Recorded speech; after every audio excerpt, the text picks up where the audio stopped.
Hello students, welcome all of you in this YouTube channel English Club with a new video of a new topic, Oedipus Rex, written by Sophocles, who was a great Greek poet and dramatist in 5th century. We are going to study the important characters, points of theme, symbolism and analysis. So be sincere and write down every sentence step by step. It will be helpful for your objective and theory based as long and short answers type questions in your examination. Now let us start. At the first time, the characters of the play. Oedipus. Oedipus, tragic hero. Tiresias, a blind prophet who tells Oedipus that he is the murderer of Laius. टायरेसियस एक अंधा भविष्यवक्ता जो Oedipus को बताता है कि वह लाइस का हत्यारा है. जोकास्टा, Oedipus wife and mother who is also the queen of Thebes. Oedipus की पत्नी और माँ जो थेब्स की रानी है. थेब्स होगा. Creon, Oedipus brother in law who prioritises the public good over privatise. Creon Oedipus का साला जो निजी संबंधों पर सार्वजनिक भलाई को प्राथमिकता देता है. Antigone, the child of Oedipus and Jocasta who appears briefly at the end of Oedipus रेस्ट. एंटिगॉन एडिपस और जोकास्टा का बच्चा है जो एडिपस रेक्स के अंत में संक्षिप्त रूप से दिखाई देता है. Messenger shares news that Oedipus is not the biological son of the king of Corinth.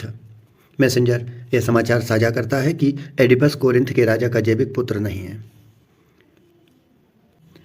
Priest of Zeus, the leader of the Thebans, who asked Oedipus for help. Jesus का पुजारी, थेबन्स का नेता जो एडिपस के साथ मदद मांगता है. Other characters in the play include the chorus or shepherd and guards.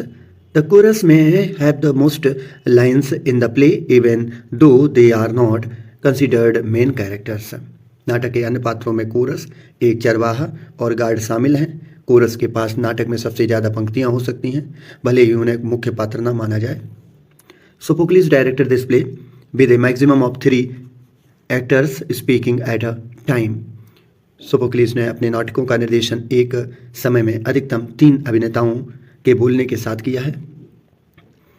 The dramatis personae of Oedipus Rex has 10 actors including the chorus and the choragos, the guards and the other priests. Oedipus Rex के नाटकों में coarse, कोरागोज, guard और अन्य पुजारियों को छोड़कर 10 कलाकार हैं. Theme of the play. Point number 1. तो Sophocles Athenian play Oedipus Rex, sometimes called Oedipus Tyrannus, ancient Greek, or Oedipus the King, was originally performed around 429 BC. Sophocles का एथेनियन नाटक एडिपस रेक्स, जिसे कभी कभी ओडिपस मीन्स एडिपस टायरनस या प्राचीन यूनानी writing के रूप में माना जाता है, यह एडिपस द किंग कहा जाता है. मूल रूप से ये 429 ईसा पूर्व में के लगभग आसपास खेला गया मीन्स परफॉर्म किया गया होता है. As Aristotle refers to it in the Poetics, the title of originally just Oedipus to the ancient Greeks. बताते हैं जैसा कि अरस्तु ने द पोएटिक्स में अपना उल्लेख किया, प्राचीन यूनानी के लिए शीर्षक मूल रूप से केवल एडिपस था. Sophocles presents Oedipus' demise through dramatic irony. Sophocles नाटकीय विडंबना के माध्यम से एडिपस की मृत्यु को प्रस्तुत करते हैं. Oedipus is presented at the start of the narrative as self-confident, intelligent and strong-willed.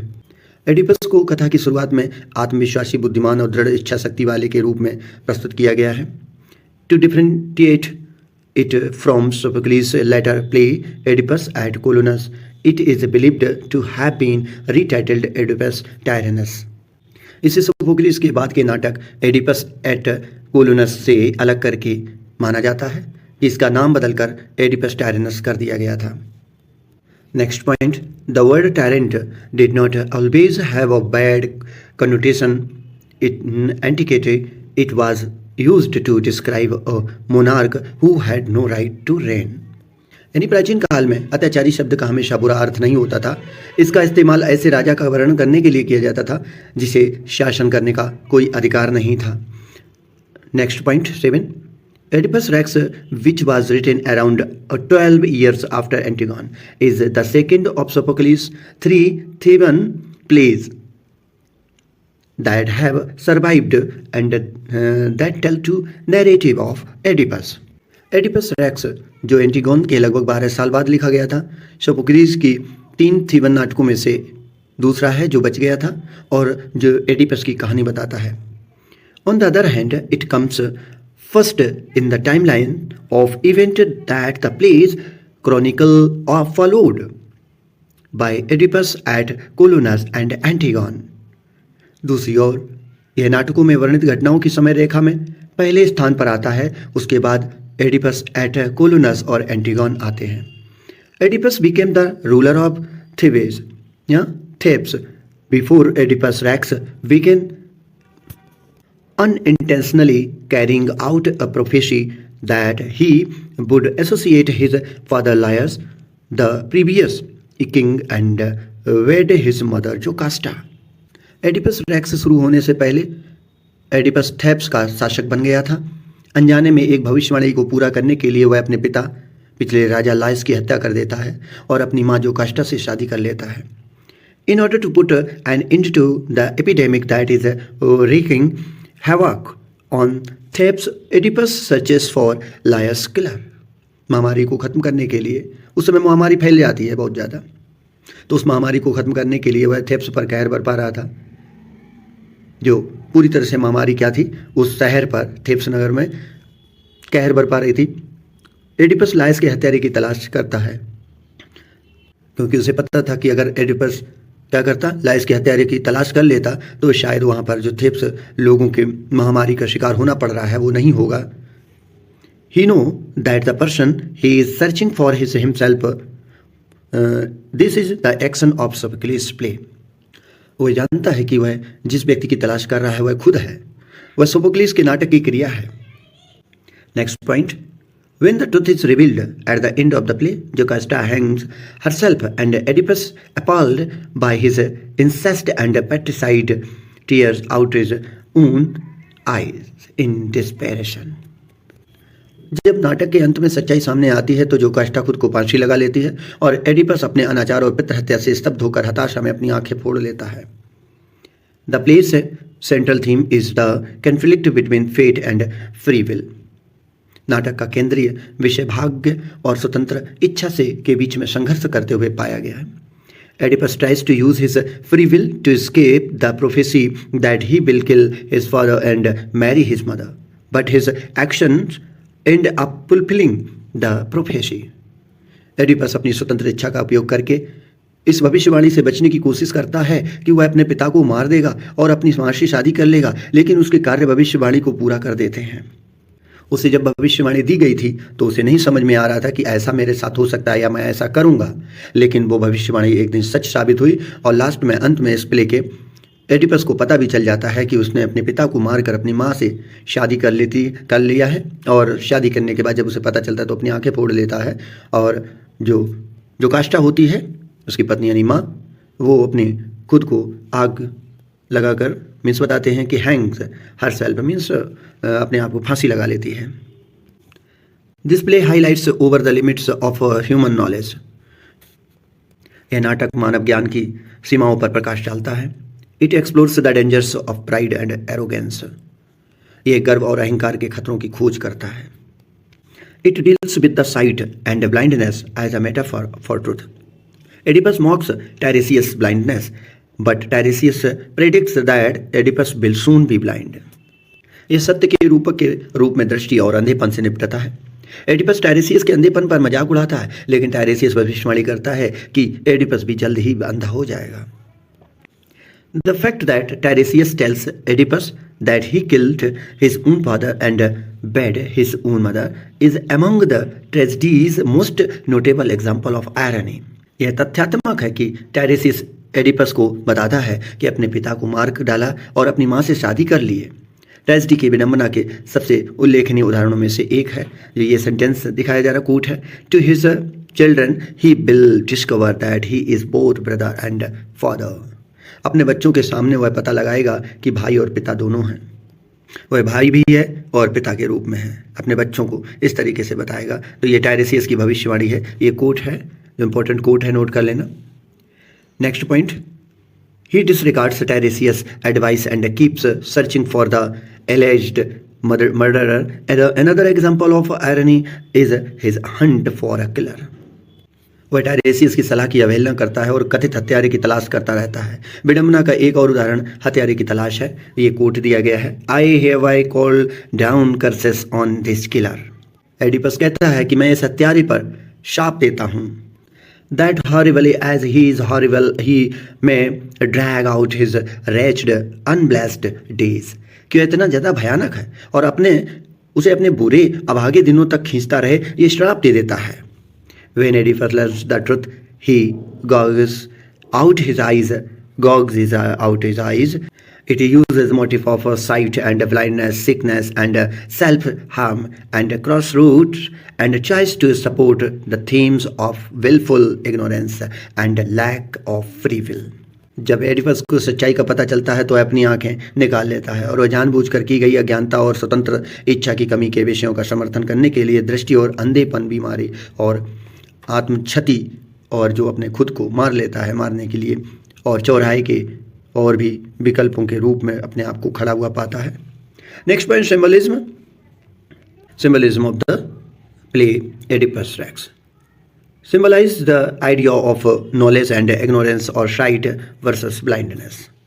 ज्ञान और अज्ञानता या दृष्टि बनाम अंधेपन के विचार का प्रतीक इसमें दिखाया गया है।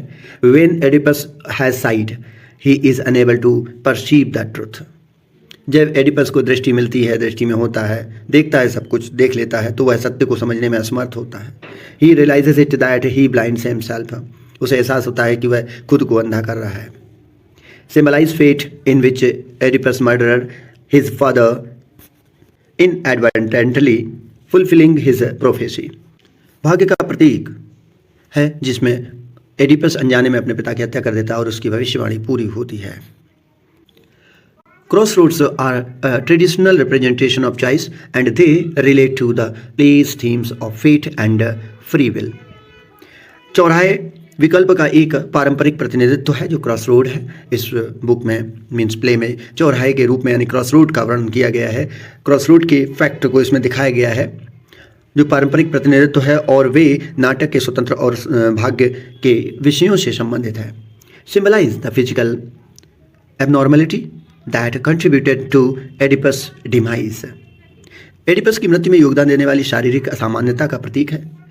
Even as an adult Oedipus still limps due to an ankle injury sustained as a child. एक वयस्क के रूप में एडिपस अभी भी एक बच्चे के रूप में लगी टखने की चोट के कारण लंगड़ाता है। The fact that his name means swollen ankle is another hint. यह तथ्य है कि उसके नाम का अर्थ सूजे हुए टखने, जो उसका एंकल सूज जाता है, स्वेलिंग कर देता है, ये एक और संकेत है, सिंबॉलिकल संकेत है। Fate is symbolized by Apollo, the god of light, poetry, medicine, prophecy and the sun. भाग्य का प्रतीक अपोलो है जो प्रकाश, कविता, चिकित्सा, भविष्यवाणी और सूर्य का देवता दिखाया गया। Plays a variety of roles during the play, including speaking for the Theban populace, offering commentary or the action and worshipping the god. The gods नाटक के दौरान कई तरह की भूमिकाएं निभाता हुआ दिखता है, जिसमें थेवन लोगों के लिए बोलना, कार्रवाई करना या उसके पर टिप्पणी करना या देवताओं की पूजा करना, ये सब सिंबॉलिक वर्ड्स हैं। Analysis of Oedipus Rex. First point, represent fate where Oedipus unknowingly fulfill his prophecy and kills his father. भाग्य का प्रतिनिधित्व करता है जहां एडिपस अनजाने में अपनी भविष्यवाणी को पूरा करता है और पिता को मार देता है।